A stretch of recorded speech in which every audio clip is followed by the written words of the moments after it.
వినకుండానే, రైతుల గోడు వినకుండానే ఆప్సరా చట్టాన్ని ధిక్కరించి వీళ్ళు ఇష్టానుసారంగా రేట్లు పెంచుకుంటూ పోతా ఉన్నారు. ఆశ్చర్యం ఏమిటి అనంటే, ఒకవైపున రేటు చూస్తే 4 నెలలు తిరక్క మునిపే ఏకంగా కేజీకి 14 రూపాయల నుంచి 16 రూపాయలు ఆక్వా రేట్లు, ఫీడ్ రేట్లు పెంచారు. పెంచి తూతూ మంత్రంగా చంద్రబాబు గారు చెప్పారు అనంటూ 2 రూపాయలు తగ్గించారు. నేను అడుగుతా ఉన్నాను, కేజీకి పెంచింది 4 నెలలు తిరక్క మునిపే 14 రూపాయల నుంచి 16 రూపాయలు పెంచింది ఎక్కడ? తగ్గించింది కేవలం ముష్టేసినట్టు 2 రూపాయలు తగ్గించడం అంటే ఏమిటి అని అడుగుతా ఉన్నా. ఇది ఎలా ఉంది అనంటే, చంద్రబాబు నాయుడు గారి భాషలో చెప్పాలి అంటే 100 కొరడాల దెబ్బలు కాదు 98 కొరడాలే అని చెప్పినట్టుగా ఉంది చంద్రబాబు నాయుడు గారి భాషలో.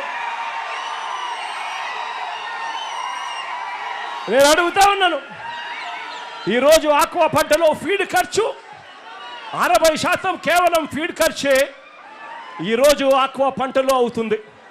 అలాంటిది ఇష్టానుసారంగా ఫీడ్ రేట్లు పెంచుకుంటూ పోతే రైతాంగం ఎలా బ్రతుకుతుంది అని చెప్పి నేను చంద్రబాబు నాయుడు గారి ప్రభుత్వాన్ని గట్టిగా నిలదీస్తూ అడుగుతా ఉన్నా. ఇదే ఫీడ్ తయారు చేసే కంపెనీ వాళ్ళు, ఇదే ఫీడ్ తయారు చేసేందుకు వాడే ఈ సోయా, ఈ ఫిష్ మీలు, ఇతర మినరల్ మిక్స్చర్ రేట్లు పెరిగాయి కాబట్టి మేము రేట్లు పెంచుతా ఉన్నాము, పెంచక తప్పడం లేదు అని చెప్పి వీళ్ళు అంటా ఉన్నారు. నేను అడుగుతా ఉన్నా, మరి వీళ్ళు రేట్లు పెరిగినప్పుడు పెంచుతా ఉన్నప్పుడు ఆ రేట్లు తగ్గినప్పుడు మీరు తగ్గించారా అని అడుగుతా ఉన్నాను ఇదే చంద్రబాబు ప్రభుత్వాన్ని.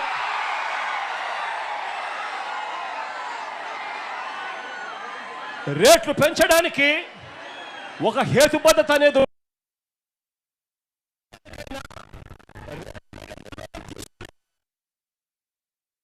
తప్పడం లేదు అని చెప్పి వీళ్ళు అంటా ఉన్నారు. నేను అడుగుతా ఉన్నా, మరి వీళ్ళు రేట్లు పెరిగినప్పుడు పెంచుతా ఉన్నప్పుడు ఆ రేట్లు తగ్గినప్పుడు మీరు తగ్గించారా అని అడుగుతా ఉన్నాను ఇదే చంద్రబాబు ప్రభుత్వాన్ని.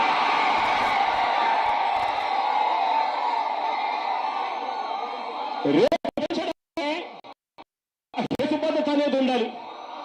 రేట్లు పెంచడానికైనా, రేట్ల మీద నిర్ణయం తీసుకునేదానికైనా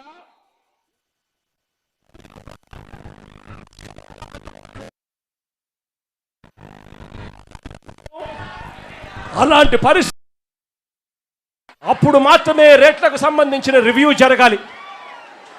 ఆ టైంలో ఏమో రివ్యూ చెయ్యరు, మార్కెట్లో తక్కువ రేటుకు వీళ్ళన్నీ కూడా కొనుగోలు చేస్తారు. ఆ తర్వాత కొరత ఉంది అని చెప్పి ఒక కారణం తర్వాత ఎప్పుడో చూపించి ఇష్టం వచ్చినట్టుగా రేట్లు పెంచుకుంటూ పోతా ఉన్నారు ఈ సిండికేట్ కంపెనీల సామ్రాజ్యం. నేను చెప్తా ఉన్నాను, ఇదే మాదిరిగా వైఎస్ఆర్సీపీ ప్రభుత్వం ఉన్నప్పుడు, ఇదే మాదిరిగా మన ప్రభుత్వంలో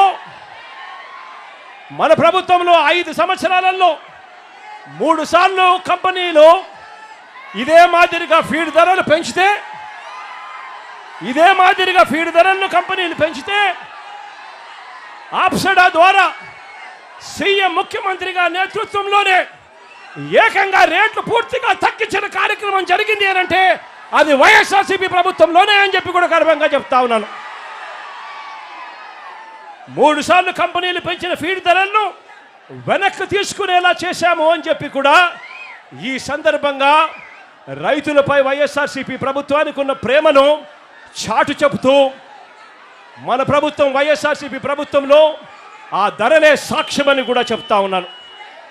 ఆశ్చర్యం ఏమిటి అనంటే రొయ్యలకు గిట్టుబాటు ధర కల్పన విషయంలో కూడా రొయ్యలకు గిట్టుబాటు ధర కల్పన విషయంలో కూడా గతంలో కూడా ఎప్పుడూ లేని విధంగా మన ప్రభుత్వమే కృషి చేసింది. ప్రతి 15 రోజులకు ఒకసారి అంతర్జాతీయ మార్కెట్లో రొయ్యల రేట్లను ప్రతి 15 రోజులకు ఒకసారి సమీక్షిస్తూ ప్రతి రైతుకు ప్రభుత్వం నిర్దేశించిన మద్దతు ధర తగ్గకుండా ఆ 5 సంవత్సరాలలో రైతాంగానికి తోడుగా ఉన్న పరిస్థితులు ఒక్క వైఎస్ఆర్సీపీ ప్రభుత్వ హయాంలోనే వచ్చాయి. కరోనా లాంటి కష్ట సమయంలో కూడా రైతులకు అండగా నిలబడి మినిమం సపోర్ట్ ప్రైస్ 230 రూపాయలకు ఎట్టి పరిస్థితుల్లోనూ 100 కౌంట్లు తగ్గకూడదు అని చెప్పి ఏకంగా చట్టం చేసి మరి రైతన్నలకు అండగా నిలిచిన పరిస్థితి ఒక్క మన ప్రభుత్వంలోనే జరిగిందని కూడా నేను చెప్తా ఉన్నా. ఈరోజు రైతాంగం పరిస్థితి ఏమిటి అని అంటే, ఈరోజు రైతాంగం ఉత్పత్తి ఖర్చు చూస్తే 275 రూపాయలు కేజీకి పెరిగిన పరిస్థితులు. ఇష్టం వచ్చినట్లుగా ఫీడ్ రేట్లు పెరుగుతూ ఉన్నాయి, ఇష్టం వచ్చినట్టుగా సీడ్ రేట్లు పెరుగుతూ ఉన్నాయి. కానీ పంట కొనుగోలు రేటుకు వచ్చేసరికి పంట కొనుగోలు రేటు ఈ రోజుకి కూడా కేజీ 230 రూపాయలు దాటని పరిస్థితి ఈరోజు కూడా కనిపిస్తూ ఉన్నాయి. నేను అడుగుతా ఉన్నాను, ఒకవైపునేమో రేట్లు పెరుగుతూ ఉన్నాయి, ఉత్పత్తికి అయ్యే ఖర్చు రేట్లు. మరోవైపు చూస్తే పంట కొనుగోలుకు చేసే రేటు చూస్తే ఆ రేటు తగ్గుతూ పోతూ ఉంది, పెరక్కపోయి. ఇలాంటి పరిస్థితుల్లో రైతాంగం ఎలా బతుకుతూ ఉన్నారు, రైతాంగం ఎలా బతకగలరు అని చంద్రబాబు నాయుడు గారిని గట్టిగా నిలదీస్తూ అడుగుతా ఉన్నా. అయ్యా చంద్రబాబు గారు, ఈ సిండికేట్తో మీరు కుమ్మక్కై నీకింత నాకింత అని చెప్పి మీరు చేస్తా ఉన్న ఈ పోకడి మార్చుకోవాలి అని చంద్రబాబు నాయుడు గారికి పిలుపునిస్తా ఉన్నాను.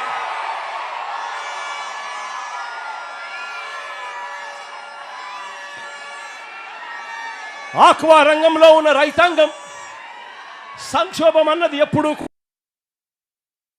ఆ రైతాంగానికి అండగా నిలబడిన అడుగులు ఎప్పుడు పడ్డాయి అంటే వైఎస్ఆర్సీపీ ప్రభుత్వ హయాంలోనే.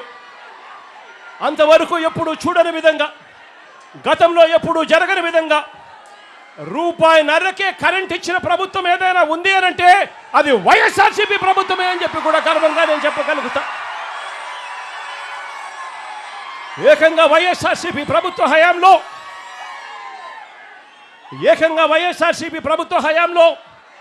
57 నెలల పాటు అంటే 5 సంవత్సరాలంటే 60 నెలలు, అందులో ఏకంగా 57 నెలల పాటు ఏకంగా 3,306 కోట్ల రూపాయలు సబ్సిడీ భరించి ₹1.5కే రైతాంగానికి విద్యుత్ ఇచ్చిన ఘనత ఒక్క వైఎస్ఆర్సీపీది అని చెప్తా ఉన్నా. అదే చంద్రబాబు నాయుడు గారు 5 సంవత్సరాల పరిపాలన చూసుకుంటే 2014 నుంచి 2019 మధ్య జరిగిన ఆయన పరిపాలనలో ఆక్వా రైతాంగం కరెంటు యూనిట్ రేటు ₹3.85 చొప్పున చంద్రబాబు నాయుడు గారు అప్పట్లో రైతాంగాన్ని బాదాడు. ఆ తర్వాత జగన్ పాదయాత్ర మొదలైన తర్వాత జగన్ ఎప్పుడైతే ఆక్వా రైతులకు ₹1.5కే కరెంట్ ఇస్తాడు అని చెప్పి పాదయాత్రలో చెప్పిన తర్వాత ఎన్నికలకు 4 నెలల ముందు మాత్రం చంద్రబాబు నాయుడు గారు ₹2కే తగ్గిస్తూ ఒక జీవో జారీ చేశాడు. కానీ ఈ పెద్ద మనిషి కేవలం జీవో మాత్రమే జారీ చేశాడు తప్ప ఆ 4 నెలలకు సంబంధించిన సబ్సిడీ కూడా వైఎస్ఆర్సీపీ ప్రభుత్వం వచ్చిన తర్వాత ఆ 451 కోట్ల రూపాయలు కూడా వైఎస్ఆర్సీపీ ప్రభుత్వమే భరించింది అని కూడా ఈ సందర్భంగా గర్వంగా కూడా చెప్తా ఉన్నా. చంద్రబాబు నాయుడు గారి ప్రభుత్వం ప్రతి అడుగులోనూ కూడా మోసం అనే పదాలే వినిపిస్తాయి. సూపర్ 6, సూపర్ 7 హామీలు ఏ మాదిరిగా చంద్రబాబు నాయుడు గారు మోసాలతో అడుగులు ముందుకు వేశాడో, ఎన్నికలప్పుడు బాండ్లు ప్రతి ఇంటికి పంపిణీ చేసి ఏ మాదిరిగా ప్రజలను చంద్రబాబు నాయుడు గారు మోసం చేశాడో, అదే మాదిరిగా ఆక్వా రైతులను కూడా చంద్రబాబు నాయుడు గారు ఇదే మాదిరిగానే మోసం చేస్తూ వచ్చాడు. ఇదిగో చంద్రబాబు నాయుడు గారి మేనిఫెస్టో, ఆక్వా రైతులకు సంబంధించి చంద్రబాబు నాయుడు గారి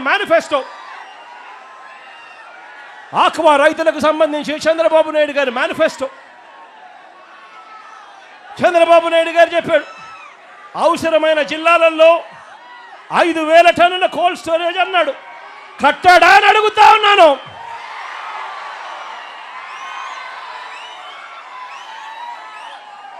జోన్తో సంబంధం లేకుండా జోన్ వెలుపల ఉన్న చెరువులకు కరెంట్ సబ్సిడీ ఇస్తానని హామీ ఇచ్చాడు.